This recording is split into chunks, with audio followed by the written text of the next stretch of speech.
সবাইকে স্বাগত জানাই শিক্ষা লবিতে। আজকে আমি এই ভিডিওতে তোমাদের সাথে মণিপুরি যে ক্লাসিক্যাল ডান্স আছে সেটা নিয়ে আলোচনা করব। তো তোমরা যারা সিজিএল, সিএইচএসএল, এমটিএস, সিপিও বা স্টেট পিএসসির যে কোনো পরীক্ষার জন্য পড়ছো তাদের জন্য এই ভিডিওটা খুবই গুরুত্বপূর্ণ হবে। এই ভিডিওতে এবং এই ভিডিও সিরিজ এর আগে অলরেডি আমি 3-4টে ভিডিও তোমাদের জন্য বানিয়ে দিয়েছি যে সমস্ত ক্লাসিক্যাল ডান্সগুলো আছে সেগুলো সম্বন্ধে ডিটেলসে। তো যে কোশ্চেনগুলো পরীক্ষাতে বারবার করে এসছে সেই জায়গাগুলো থেকেই আমি তোমাদেরকে ইম্পর্ট্যান্ট যে সমস্ত ইনফরমেশন সেগুলো বুলেট পয়েন্টের আকারে আমি তোমাদেরকে এখানে আলোচনা করছি তোমাদের সাথে।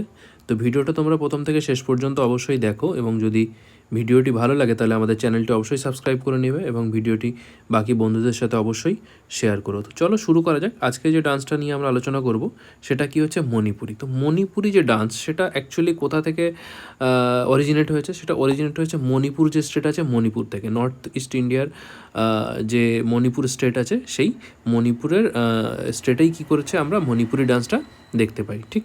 আচ্ছা, মণিপুরি যে ডান্সটা আছে সেখানে মেনলি রাধা কৃষ্ণর যে লাভ স্টোরি সেই লাভ স্টোরি নিয়েই এখানে ডিসকাশন করা হচ্ছে। এবং তোমরা জানো যে রাধা কৃষ্ণর যে লাভ স্টোরি সেটাকে কী বলা হয়? সেটাকে বলা হয় রাসলীলা। তোমরা জানো রাসলীলা, ঠিক আছে? তো এই যে রাসলীলার যে ডান্সটা আছে এখানে না মেনলি হ্যান্ড এবং আপার বডির মুভমেন্টটা বেশি হয়, অর্থাৎ আমাদের যদি বলো যে কোমর থেকে উপরের যে পোর্শনটা আছে সেটার ইউজটা বেশি হচ্ছে, ঠিক? আচ্ছা, এটা একমাত্র classical dance, Indian classical dance যেখানে যে ঘুংরু তোমাদেরকে দেখিয়েছিলাম গত ভিডিওতে অর্থাৎ কথাকলিতে। সেখানে দেখবে যে ঘুংরু যে ইনস্ট্রুমেন্ট যেটা আছে অর্থাৎ পায়ে যে নুপুরের মতো যেটা পরা হয় সেটা কিন্তু এই মণিপুরি ডান্সে ইউজ হয় না। এটা কিন্তু একদম ডাইরেক্ট এই লাইন থেকেই কোশ্চেন এসছে যে কোন ডান্সে ঘুংরু মিসিং থাকে, ঠিক আছে? তো সেটা কি হচ্ছে? মণিপুরি ডান্স, ঠিক? এরপরে দেখো মণিপুরি ডান্সের যে থিম সেই থিমটা বেস হচ্ছে কিসের উপরে? বৈষ্ণবিজমের উপরে, ঠিক আছে? হিন্দু বৈষ্ণবিজমের উপরে। এছাড়াও কী আছে? এছাড়া আছে শিবিজম আছে, শক্তিজম আছে এবং লোকাল যে সমস্ত দেবী বা দেবতা যারা আছেন তাদের লাইফের উপরে বেস করে মণিপুরি ডান্সটা পারফর্ম করা হচ্ছে বা মণিপুরি ডান্সের থিমটা সেটা তোমরা বলতে পারো, ঠিক আছে? তো দেখো যে কোনো ডান্সের না দুটো টাইপের থিম হতে পারে। একটা হচ্ছে কি তাণ্ডবের স্টাইল আর একটা হচ্ছে লাস্য স্টাইল থিম। তো তাণ্ডবের স্টাইল থিমটা কি? তাণ্ডবের স্টাইলটা মনে রাখবে, তাণ্ডব মানে বুঝতে পারছো তাণ্ডব মানে কি? তাণ্ডব মানে হচ্ছে এটা প্রকাণ্ড ভয়ানক ব্যাপার, ঠিক আছে? তো যেখানে ব্রেভারি হিরোইক কোনো ক্যারেক্টার আসবে সেটা হচ্ছে তাণ্ডবের স্টাইল, ঠিক? এরপরেও তোমরা অনেক ভিডিওতে দেখবে যে আমি তাণ্ডব এবং লাস্য স্টাইল নিয়ে তোমাদের সাথে কথা বলছি। তো তাণ্ডবের স্টাইলটা কী বললাম? হিরোইক। এবং লাস্য স্টাইলটা কী হচ্ছে? যেমন মেয়েদের যে ক্যারেক্টার, যেমন মেয়েরা কী হয় খুব কোমল নরম স্বভাবের, ঠিক আছে? তো সেটা কী হচ্ছে? লাস্য থিমের উপরে বেস করে, ঠিক? তো তাণ্ডব স্টাইল যে থিম সেটা কাকে রিপ্রেজেন্ট করছে? সেটা রিপ্রেজেন্ট করছে শিবা, শক্তি অ্যান্ড কী হচ্ছে? কৃষ্ণা অ্যাজ এ ওয়ারিয়র, অর্থাৎ যোদ্ধা হিসেবে যখন রিপ্রেজেন্ট করা হচ্ছে তখন কি হচ্ছে? তাণ্ডব স্টাইলের ডান্সটা পারফর্ম করা হচ্ছে। কিন্তু যখন রাধাকৃষ্ণ লাভ স্টোরি বলা হচ্ছে, যখন লাভ স্টোরির কথাটা আসে তখন তোমরা জানো যে কী হচ্ছে? আমরা একটু সহানুভূতিশীল হয়ে পড়ি। তো সেখানে কী হচ্ছে? লাস্য থিম কাজ করবে, ঠিক? আচ্ছা, মণিপুরি ডান্সকে দেখো দুটো ভাগে ভাগ করা হচ্ছে। দুটো ক্যাটাগরির মণিপুরি ডান্স আছে। কি কি? একটা হচ্ছে জাগই, যেটা হচ্ছে লাস্য থিম বেসড। লাস্য মানে কি বললাম? একটু মেয়েদের একটু জেনারেলি মেয়েদের যেমন কি একটু নরম স্বভাব হয়, ঠিক আছে? তো সেরকম আর কি, ঠিক আছে? আচ্ছা, তারপরে কি হচ্ছে? চোলমটা কি হচ্ছে? তোমার তাণ্ডব স্টাইলের উপরে বেস করে, ঠিক? আচ্ছা, এরপরে দেখো যে মণিপুরের যে এথনিক মেজরিটি যেটা আছে মেইটেই। তোমরা জানো যে মেইটেই এবং কুকি এই দুটো সম্প্রদায় থাকে। তো এই যে মেইটেই যে ক্যাটাগরির যে পিপল যারা আছে তারা এই যে মণিপুরি ডান্স সেটাকে মেইনলি কী বলছে? জাগোই ডান্স বলছে, ঠিক আছে? তারা কিন্তু মণিপুরি টার্মটা ইউজ না করে কী টার্ম ইউজ করছে? জাগোই। তো জাগোই কী হচ্ছে? লাস্য বেস্ট থিম হচ্ছে। আর চোলম কী হচ্ছে? চোলম হচ্ছে তাণ্ডব স্টাইল থিম, ঠিক? এরপরে দেখো যে রাসলীলার কথা বললাম, অর্থাৎ রাধাকৃষ্ণর যে প্রেমলীলা, সেই প্রেমলীলার যেটা ডান্সের আকারে প্রকাশ করা হচ্ছে সেটা অ্যাকচুয়ালি এখানে 3টে ভাগে ভাগ করা হচ্ছে। একটা হচ্ছে কি তাল রসক, তারপরেরটা হচ্ছে ডান্ডা রসক, তারপর হচ্ছে মণ্ডল রসক। দেখো তাল মানে বুঝতে পারছো যে তালে তালে কোনো কিছু হচ্ছে, অর্থাৎ কি এখানে দেখো তালে তালে কোনো কিছু হচ্ছে, এখানে সেটাকে কী দিয়ে রিপ্রেজেন্ট করছে? ক্ল্যাপিং, অর্থাৎ কী হচ্ছে? হাততালি দেওয়া হচ্ছে, ঠিক আছে? তো এটা হাততালি দিয়ে একটা তাল মেনটেন করা হচ্ছে। তারপরে কী হচ্ছে? দেখো ডান্ডা রসকটা কি? ডান্ডা রসকটা হচ্ছে ডান্ডা মানে কি? ডান্ডা মানে স্টিক। তো দুখানা স্টিক দিয়ে একটা সিঙ্ক্রোনাস ওয়েতে একটা বিট তৈরি করা হচ্ছে। সেই বিট তৈরির মাধ্যমে যখন কোনো ডান্সকে পারফর্ম করা হচ্ছে সেটাকে কি বলা হচ্ছে? ডান্ডা রসক। এরপরে কী হচ্ছে? মণ্ডল রসক। মণ্ডলাশকের ক্ষেত্রে কী হচ্ছে, একটা সার্কেল তৈরি করে মাঝখানে কাকে রাখা হচ্ছে, কোনো একটা ক্যারেক্টারকে রাখা হচ্ছে, ইম্পর্টেন্ট ক্যারেক্টার, সেটাকে কী বলা হচ্ছে, গোপী। ঠিক আছে, তো গোপীকে কেন্দ্র করে একটা সার্কেল তৈরি করে যে ডান্সটা হচ্ছে সেটাকে কী বলবো আমরা, মণ্ডল রাসক। ঠিক। আচ্ছা, মণিপুরি ডান্সের দেখো বিভিন্ন ভাগে ভাগ করা যায়, মানে মণিপুরি ডান্সের যে ডিফারেন্ট ফর্মস যদি তোমরা বলো, ডিফারেন্ট ফর্মস কী কী হচ্ছে, মণিপুরি ডান্সের ডিফারেন্ট ফর্মস কী কী হচ্ছে, একটা হচ্ছে তোমার রাস, সংকীর্তন। সংকীর্তন খুব ইম্পর্টেন্ট, ঠিক আছে, কেন আমরা পরের লাইনেই দেখব। এরপরে কী আছে, ঢোলা চোলাম, করতাল চোলাম, পাং চোলাম, থাংটা। থাংটাও কিন্তু খুব ইম্পর্টেন্ট, বহুবার কোশ্চেন এসেছে, থাংটা কোথাকার ডান্স, মণিপুরের ডান্স। ঠিক আছে, সংকীর্তন কোথাকার ডান্স, এরকম কোশ্চেন এসছে। তো এই যে সংকীর্তনের কথা বললাম, মণিপুরি যে সংকীর্তন আছে সেটা না, যে ইউনেস্কোর intangible cultural heritage of humanity যে একটা লিস্ট হয়, সেই লিস্টে কী হচ্ছে, রিপ্রেজেন্টেটিভ লিস্টে স্থান পেয়েছে। কত সালে?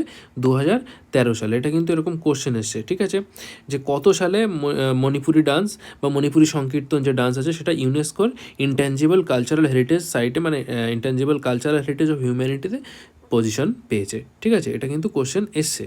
ঠিক। এরপরে দেখো যে কস্টিউমটা খুব ইম্পর্টেন্ট, বিশেষ করে মেয়েদের কস্টিউম যেটা এখানে ইউজ হয় সেটা খুব ইম্পর্টেন্ট। দেখো ফিমেলদের যে কস্টিউম হচ্ছে সেটা কি হচ্ছে, মণিপুরি যে ব্রাইড আছে তাদের কস্টিউমের সাথে একই রকম হচ্ছে। ঠিক আছে, এই যে কস্টিউম, মেয়েদের যে কস্টিউম সেটাকে কী বলা হচ্ছে, সেটাকে বলা হচ্ছে পটলই কস্টিউম। ঠিক। আচ্ছা, আরও একটা ইম্পর্টেন্ট এবং ইউনিক একটা কস্টিউম আছে যেটাকে বলা হচ্ছে কুমিল। কুমিলটা কেমন, ধরো মেয়েরা যে স্কার্ট যেটা পরে না, সেটার যে শেপ সেটা কি হচ্ছে, barrel shaped long skirt with rigid bottom, মানে নিচের দিকটা কি হচ্ছে, ফিক্সড মতো হচ্ছে, এবং ওটাতে কী হচ্ছে, তোমার গোল্ড অ্যান্ড সিলভারের একটা ছোটো ছোটো কী হচ্ছে, মিরর আছে। ঠিক আছে, মিরর পিস আছে। আর বর্ডার যেটা আছে সেটা হচ্ছে লোটাস বা রোজ বা সিমিলার ন্যাচারাল যে থিংস দিয়ে কী করছে, একটা ডেকোরেট করা হচ্ছে। এছাড়াও কী হচ্ছে, তারা ভেলভেট বা মানে ভেলভেটের ব্লাউজ যেটা আছে সেটা পরছে। হ্যাঁ, আর হচ্ছে মাথার উপরে একটা হোয়াইট ট্রান্সপ্যারেন্ট একটা ক্লোথ তারা ইউজ করছে মাথাটাকে ঢাকার জন্য। এছাড়াও আরও তোমার হচ্ছে জুয়েলারি, গার্ল্যান্ডস, এগুলো তো আছে, কিন্তু মেনলি হচ্ছে এটা।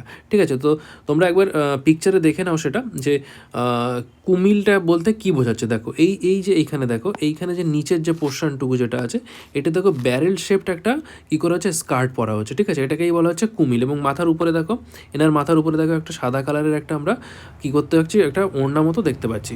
ঠিক আছে, তো এটাকেই কী বলা হচ্ছে, কুমিল, যে মানে কী বলবো, কুমিল যে কস্টিউম আছে সেটাকেই বলা হচ্ছে। ঠিক আছে, এছাড়া মেল যে ডান্সার আছে তারা কি পরছে, কালারফুল এবং ব্রাইট ধুতি পরছে, যেটা মেনলি সাদা কালারের। ঠিক আছে, তো এটাকে কী বলা হচ্ছে, ধোরা বা ধোতরা। ঠিক। আচ্ছা, এরপরে তো কখনো কখনো ক্রাউন ডেকোরেটেড করছে উইথ দ্য পিকক ফাদার, মানে পিকক ফিদার। তাহলে মাথায় যেটা পড়ছে ক্রাউন, সেটা অনেকটা সময় কী করছে, পিকক অর্থাৎ ময়ূরের যে ফিদার, সেই ময়ূরের ফিদারের তৈরি তারা কখনো কী করছে, মুকুটটা পরছে ছেলেরা। ঠিক আছে। আচ্ছা, এটা দেখো অলরেডি আগেই বলে দিয়েছি, ঘুংরু is not own by the dancer, মানে ঘুংরু এই ডান্সের ক্ষেত্রে ইউজ হয় না। এরপরে দেখো মিউজিক এখানে ইউজ হয় সেটা কি হচ্ছে, কী ধরনের মিউজিক, সেটা হচ্ছে হিন্দুস্তানি মিউজিক।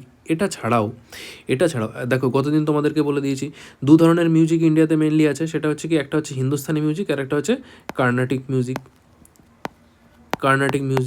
ঠিক আছে, এই যে কার্নাটিক যে মিউজিক সেটা কোথায় পাওয়া যায়, আমরা দেখতে পাই সাউথ ইন্ডিয়াতে মেনলি। ঠিক আছে, আর এই যে হিন্দুস্তানি মিউজিক দেখতে পাই সেটা কোথায়, নর্থ ইন্ডিয়াতে। ঠিক। আচ্ছা, তো দেখো এটা ছাড়াও কী হচ্ছে, এই যে হিন্দুস্তানি মিউজিক ইউজ হচ্ছে, এটা ছাড়াও কখনো কখনো কবিতা ইউজ হচ্ছে। কাদের কবিতা, জয়দেব, চণ্ডীদাস, জ্ঞানদাস, গোবিন্দ দাসের লেখা কবিতা। এবং এই যে কবিতাগুলো সেটা মেনলি কোন ভাষায় লেখা হয়েছে, সেটা হচ্ছে ব্রিজ, মৈথিলি অ্যান্ড সংস্কৃত। এই যে ল্যাঙ্গুয়েজগুলো আছে, এই ল্যাঙ্গুয়েজগুলোতে কী করা হচ্ছে, এই যে কবিতাগুলো লেখা আছে সেই কবিতাগুলোর উপরেই ডান্সটা পারফর্ম হচ্ছে। এরপরে দেখো যে ইনস্ট্রুমেন্ট যেগুলো ইউজ হচ্ছে সেগুলো কী হচ্ছে, করতাল, ঝাঁঝ, পাং, তারপর কী হচ্ছে, সেমবং, হারমোনিয়াম, পেনা, ফ্লুট, শাঁখ যেটাকে আমরা বলি শাঁখ, সেলকি, গোসেম, ঝাল, ধাপি। ঠিক আছে। এসছে দেখো এই যে ইনস্ট্রুমেন্টগুলোর নাম তোমরা পড়ছো না, এই যে যেমন পাং বা ঝাঁঝ, এটার কিন্তু অ্যাকচুয়ালি অন্য নাম আছে, কিন্তু দেখো এই সিম্বল তোমরা অন্য ইসে পড়েছো। এই যে ঝাঁঝ যেটা আছে এটা ওখানে প্রচলিত যে ভাষা, প্রচলিত যে ল্যাঙ্গুয়েজ, সেটাকেই বলা হচ্ছে, সেই ল্যাঙ্গুয়েজে ঝাঁঝ বলা হচ্ছে। কিন্তু তুমি যদি নর্থ ইন্ডিয়াতে চলে আসো, সেই সেম ইনস্ট্রুমেন্টের নাম কিন্তু অন্যরকম হয়ে যাবে। তো এই যে মিউজিক্যাল ইনস্ট্রুমেন্ট যেগুলো আছে না, এই মিউজিক্যাল ইনস্ট্রুমেন্ট সম্বন্ধে আমি তোমাদেরকে ডিটেলসে পড়াবো। মেনলি 4 টাইপের মিউজিক্যাল ইনস্ট্রুমেন্ট ইন্ডিয়াতে পাওয়া যায়, ঠিক আছে। সেই ইনস্ট্রুমেন্টের ক্যাটাগরাইজেশন এবং কোনটা কোন কোন ইনস্ট্রুমেন্ট কোন ক্যাটাগরির মধ্যে পড়ছে সেটা নিয়ে আমি একটা ডিটেলস ভিডিও তোমাদেরকে বানিয়ে দেবো, যাতে ভবিষ্যতে এই যে ইনস্ট্রুমেন্টগুলো আমি বলছি সেটা বুঝতে তোমাদের মানে সুবিধা হয় আর কি, ঠিক আছে। তো চলো এরপরে দেখো যে ফেমাস মণিপুরি ডান্সার যারা আছেন, ঠিক আছে, এটা খুব ইম্পর্টেন্ট। এই জায়গাগুলো থেকে কোশ্চেন হয়, এবং সবথেকে ইম্পর্টেন্ট জিনিস কি জানো তো, এই যে নামগুলো আছে, এর আগেও যে ভিডিওগুলোতে আমি প্রত্যেকটা নাম বলেছি, সেই নামগুলো শুধু ইম্পর্টেন্ট না, সেই নামগুলোর মধ্যে ওনাদের স্টেট কোথায় আছে, ঠিক আছে, ওনারা কোন কোন অ্যাওয়ার্ড পেয়েছেন, অ্যাওয়ার্ডটা কিন্তু খুবই ইম্পর্টেন্ট, ঠিক আছে, যে ওনারা কোন কোন অ্যাওয়ার্ড পেয়েছেন এবং কত সালে পেয়েছেন, অ্যাওয়ার্ডের ইয়ার, এগুলোও কিন্তু খুব ইম্পর্টেন্ট, ঠিক আছে। এটা সম্বন্ধেও আমি মানে ডিটেলসে তোমাদের ভিডিও নিয়ে আসবো, ইম্পর্টেন্ট পার্সোনালিটি সম্বন্ধে যে যে জায়গাগুলো থেকে কোশ্চেন হয়, ঠিক আছে। যেমন দেখবে একজন ক্যারেক্টার আছে রুক্মিণী দেবী অরুন্দালে, রুক্মিণী দেবী অরুন্দালে, ঠিক আছে। এই যে ক্যারেক্টার যেটা আছে, এটা থেকে এমন কোনো ইয়ার নেই এসএসসি কোশ্চেন করেনি রুক্মিণী দেবী অরুন্দালে, ঠিক আছে। তো তোমরা কমেন্ট বক্সে জানাবে এই ভিডিওর যে রুক্মিণী দেবী অরুন্দালে কোন ডান্সের সাথে যুক্ত, ঠিক আছে। আমি ওনার অ্যাওয়ার্ড সম্বন্ধে জানতে চাইছি না, কী কী অ্যাওয়ার্ড উনি পেয়েছেন, কিন্তু কোন ডান্সের সাথে যুক্ত সেটা তোমরা ভিডিওর কমেন্ট বক্সে জানাবে, ঠিক।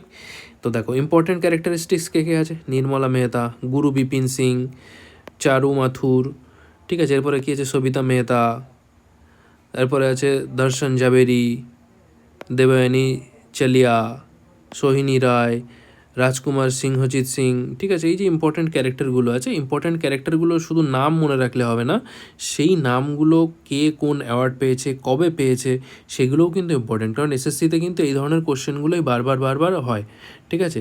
তো তোমরা যদি মনে করো যে আমি নাম মনে রাখবো না, আলটিমেটলি তোমার নিজেরই ক্ষতি হবে, ঠিক আছে। নামগুলো মনে রাখলেই শুধু হবে না, কোন কোন অ্যাওয়ার্ড পেয়েছে সেটাও তোমরা প্যারালালি একটা নোটস বানিয়ে নেবে।